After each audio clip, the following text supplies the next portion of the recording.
Good evening students. आवाज आ रही है? मुझको आवाज आ रही है बेटा? Yes ma'am. बेटा there was a network problem. Okay ma'am वो वाले वीडियो में कुछ नहीं दिखा था। अच्छा, तो मैं समझा दे रही हूँ ना आपको। Okay so you see, okay, in the previous one we were going through the grant of Diwani. We saw that after the battle of Buxar,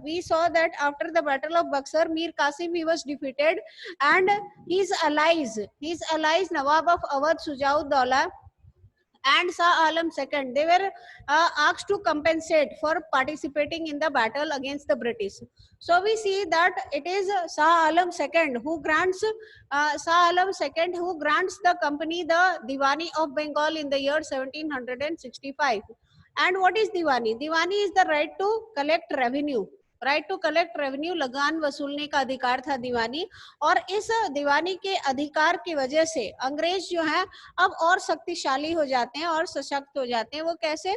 okay पहले दीवानी के मिलने के पहले, before the grant of Diwani, the company they had to import gold and silver from Britain for purchasing goods in India. Okay and we saw when the conflict between the Bengal Nawabs and the company intensified, we saw that the Bengal Nawabs, the Nawabs of Bengal, they were not ready to allow the company to mint coins. Okay, to mint coins. So we see that, okay, since they were not getting the right to mint coins, they had to continue with the process of buying goods in India. Okay, the raw goods, the raw materials, okay, by the use of what? Gold and silver from they had to import gold and silver from Britain, and they had to utilize this gold and silver for trading purpose. Now with the grant of Diwani, they are getting the Indian currency in the form of revenue. They are getting the Indian currency in the form of revenue, and they are utilizing this revenue. They are utilizing this revenue for all their activities. Activities like, okay, maintenance of the forts, maintenance of the company troops, building forts and offices at Calcutta, okay, with the purpose of trade.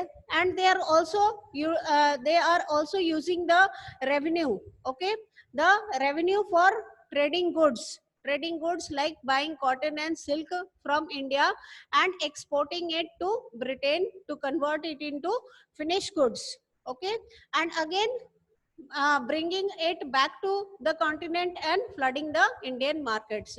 Because we see that in the mid 18th century, industrial revolution had taken place in England, and due to this industrial revolution, there was a heavy demand of, okay, raw goods. There was a heavy demand of raw materials for the industries, especially the fine quality of cotton and silk that was produced in India. So the Britishers, they were able to, we see that they were able to utilize the money, okay, in the form of revenue. And we see that the outflow of gold and silver that was being continued before Diwani, it nearly stopped after the Diwani. So we see that the grant of Diwani was it was like a feather, added, okay, in the caps of the company, okay, officials. Now we see that in the next section, the company officials become nabobs.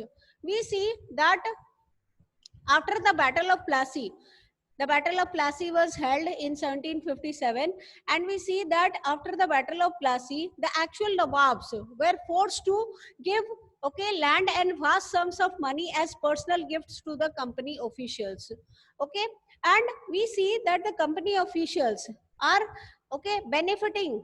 They are able to amass huge fortune, okay, in the form of these gifts. And we see that as far as Robert Clive was concerned, okay, his tenure in India was from 1743 to 1767. And we see that during this period, 1743 to 1767, okay, we see nearly 24 years. Okay, we see he amassed a fortune worth, okay, pound. This is the symbol for pound. Okay, the currency of Britain is pound sterling. And we see 4 lakh, okay, 4,01,102 pounds. He was able to, okay, amass a huge fortune, and the company was, okay, suspecting.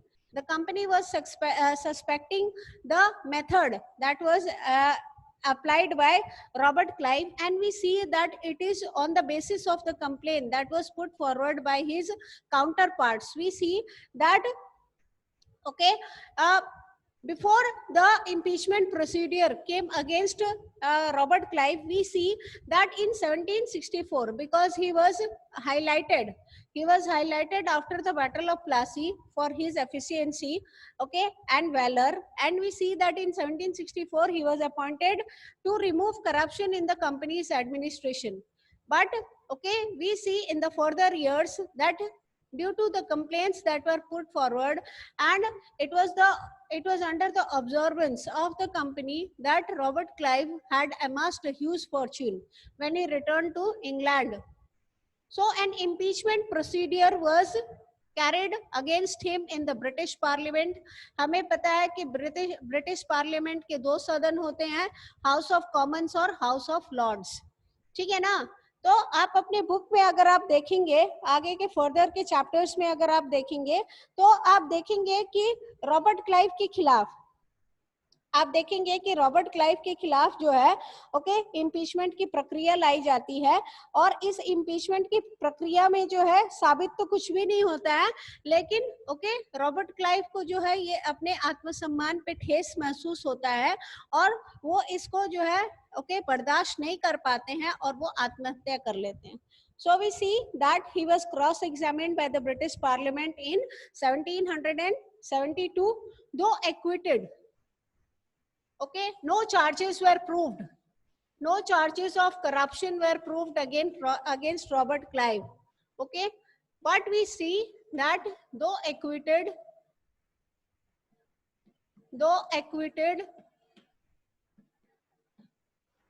Robert Clive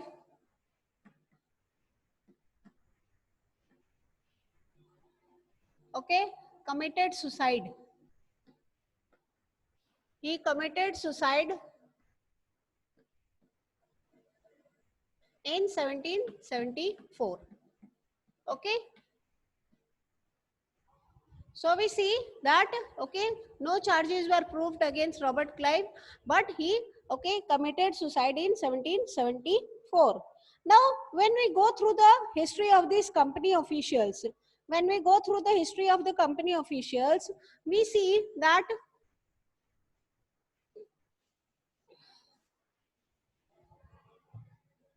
many of the company officials,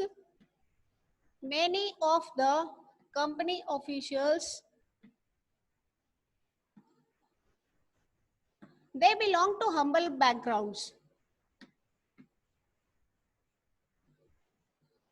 Okay, they belonged to humble backgrounds, but their only desire was what? Okay, their only desire was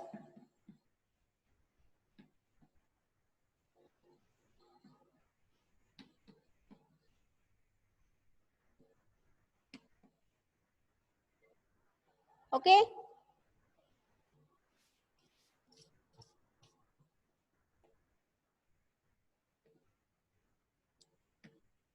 more money before returning to Britain.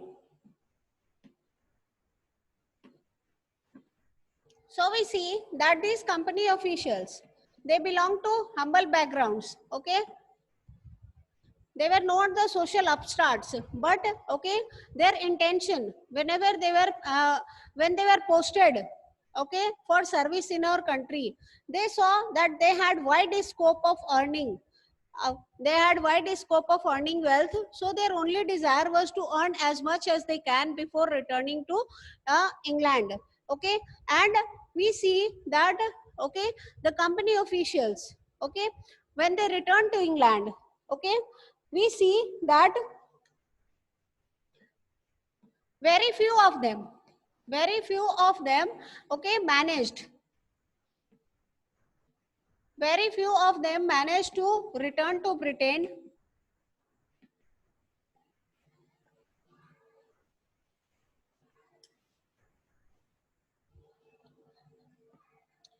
And what they did, okay, they started living a life of ease and comfort with the money they took.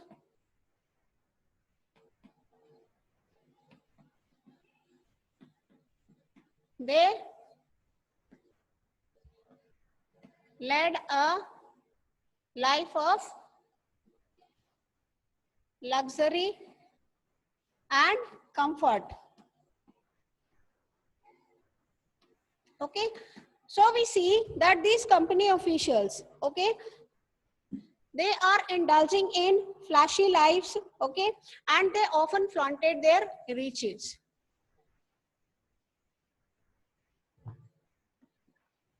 The officials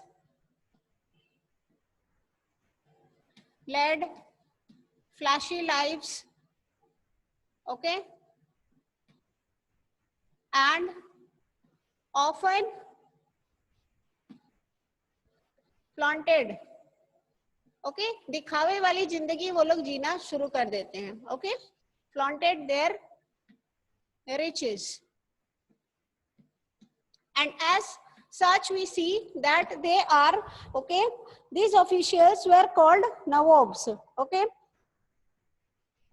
these officials who are, okay, leading a flashy life and often flaunting their riches, okay, these officials are being called, these officials were called nabobs. Okay, and what is nabobs? Nabobs is the English version. It is the English version of the nawab. Okay, it is the English version. We know that the nawabs are famous for living a life, living a luxurious and comfortable life. Okay, the nawabs are always seen, okay, flaunting their riches, and so we see that these officials too were called nabobs in Britain. Okay, they were seen as the social upstarts. They were seen as social upstarts.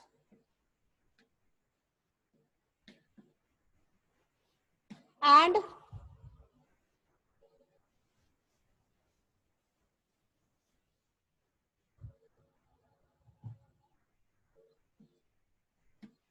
social climbers in Britain. So we see that these officials, they are seen as social upstarts and social climbers in Britain. And apart from this, they are ridiculed. They are also being ridiculed. Okay.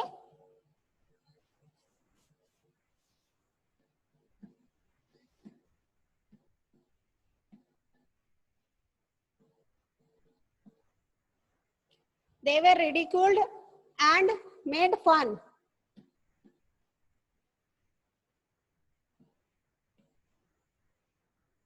Made fun of, okay, in plays and cartoons. So we see that, okay, these officials, the company officials, they were ridiculed and they are made fun of. Okay, they are made fun of in plays and cartoons. So this was, okay, the case with the company officials, okay, who amassed huge fortune when they were posted in India. And when we go through the history of these company officials, we see that many of them, they could not survive the climatic conditions of the country. Okay, most of them, they were prone to diseases. Okay, and they could not adjust themselves to the climatic conditions of the subcontinent. Okay, while some of them, they were killed fighting battles. Okay, and many of them, they were also killed due to the diseases. So we see that of all the officials that they came to our country to serve as company officials. Okay, most of them, when they returned to England, they lived the life of a nabob. Okay, so we see company officials become nabobs. And as we move further in the lesson, we see that the company rule expands. We see that the company used after the Battle of Plassey and after the Battle of Buxar, we see that the position of the British has become, okay, very important. They have strengthened. We see that under the section, company rule expands.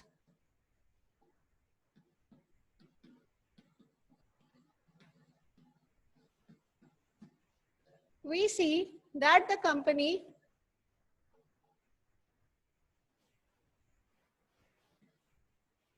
after facing the battles, after having participated in the Battle of Plassey and Battle of Buxar, the company felt that it was not necessary to directly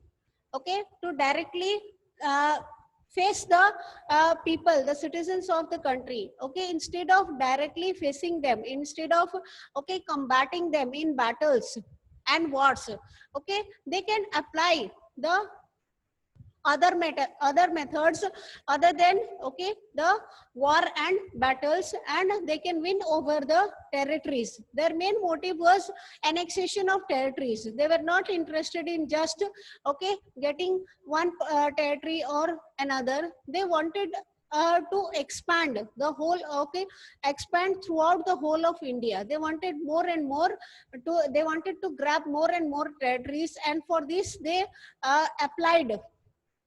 they initiated different doctrines. They applied different policies and methods from time and again, for the British expansion in India. So we see that the company used a variety of political, economic,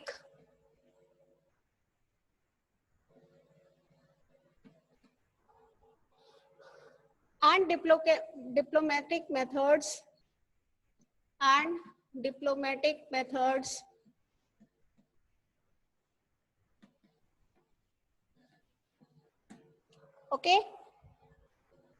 to extend its influence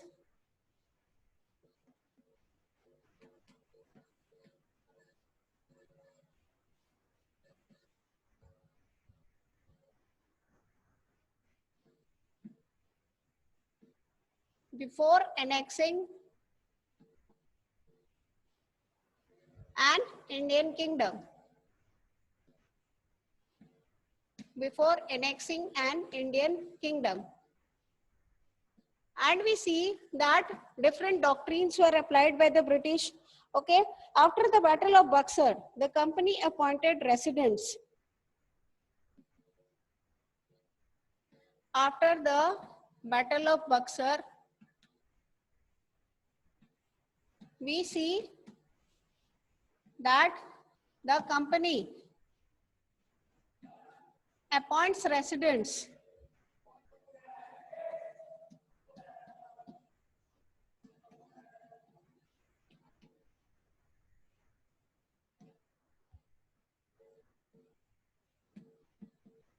Residents in Indian states.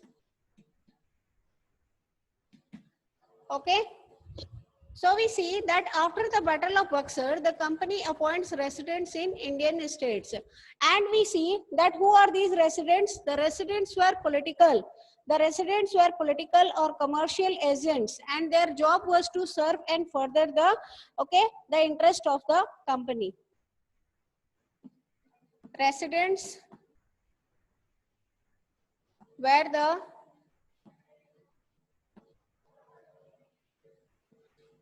political or commercial agents. These were the political or commercial agents whose job was to further. Okay, and serve the interest of the company.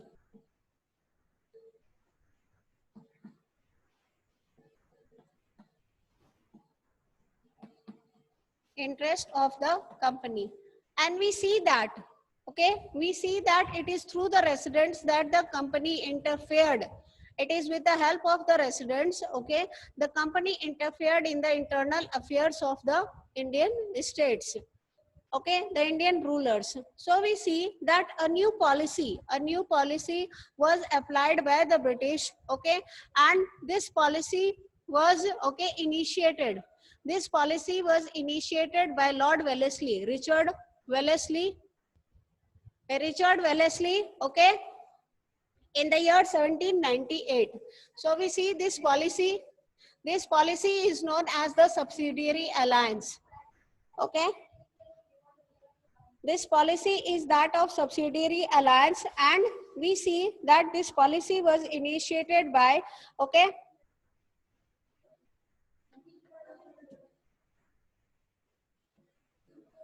it was also known as the policy of subsidiary alliance.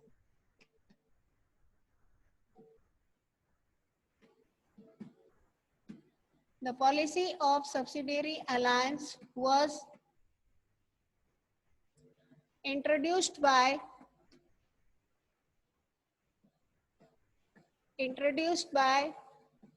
Richard Wellesley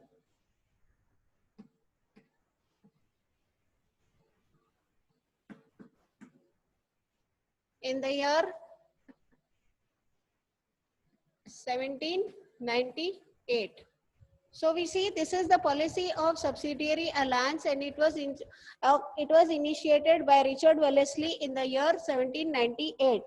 Okay, and according to this policy, we see that a ruler, okay, what was the aim of the policy? It aimed to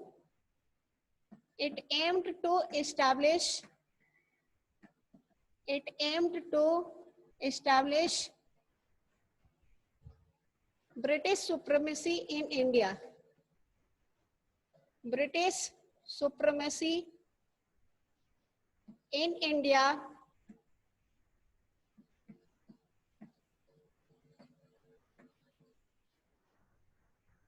okay, and remove all traces of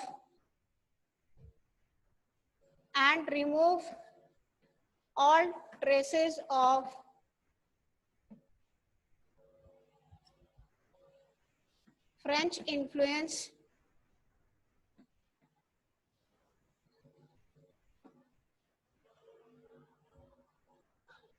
okay. So we see that the aim of the subsidiary alliance was to establish British supremacy in India and to remove all traces of French influence. When we go through after the conquest of Bengal, we see that the British, they moved towards further expansion, and their motive was to expand in the northern part of the country as well as the southern part of the country. And we see that there were important superpowers, okay, there were important kingdoms, we can say, in the southern part, and these kingdoms were that of, okay, Mysore. Okay, we see that Mysore, Hyderabad, okay, the Nizam of Hyderabad, the rulers of Mysore, and the Marathas, they were giving a stiff competition to the British. So we see that, and as far as the rulers of Mysore were concerned, okay, they were taking the help of the French. They were taking the help of the, okay, French trading companies for training their armies, okay, and rest of the things. So we see that this was not liked by the British. So the Governor General Richard Wellesley, he introduced this subsidiary alliance in order to check the activities of the Indian rulers, in order to check their activities, in order to have a control over their relation with the other trading companies, okay, and the neighboring rulers. Now, when we go through the subsidiary alliance, we see that a ruler who accepted this alliance had to follow a few things, okay, and what were these? He had to, okay, first and foremost, maintain British troops. He had to maintain British troops.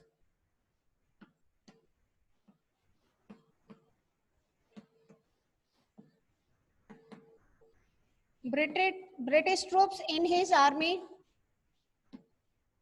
at his own expense, okay, at his own expense. So you see that the British, okay, they claimed that if the ruler maintained a British troop in the army, in his, okay, personal army, then the British would what? The British would provide him security. The British would safeguard the ruler from any kind of invasion from the neighboring rulers or from, okay, the other rulers. So we see that, okay, the rulers, they had to maintain a British troops in his army, okay, at his own cost. And if he failed to okay, give the maintenance cost of the army, a part of his territory would, okay, what, cede to the, okay, if the ruler failed to if the ruler failed to bear the cost, okay,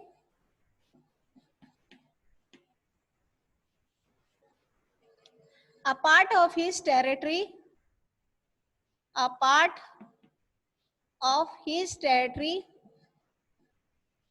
would be annexed,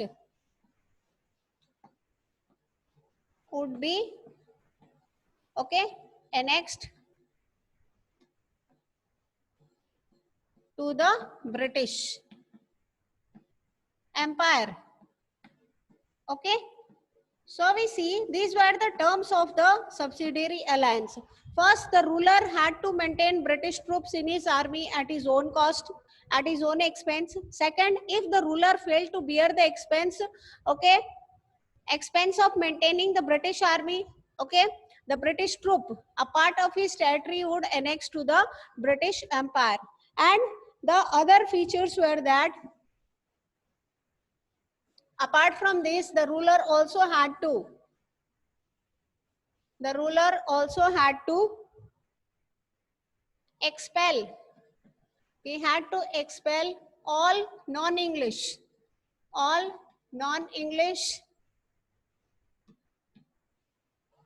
okay, foreigners, all non-English foreigners from his state.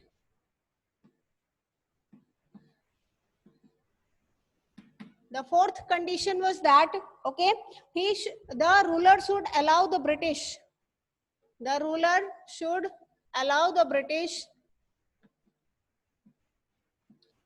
to supervise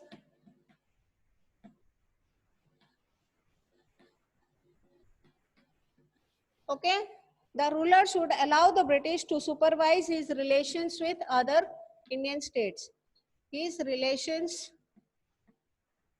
with other Indian states, okay. Okay, the other condition was that he would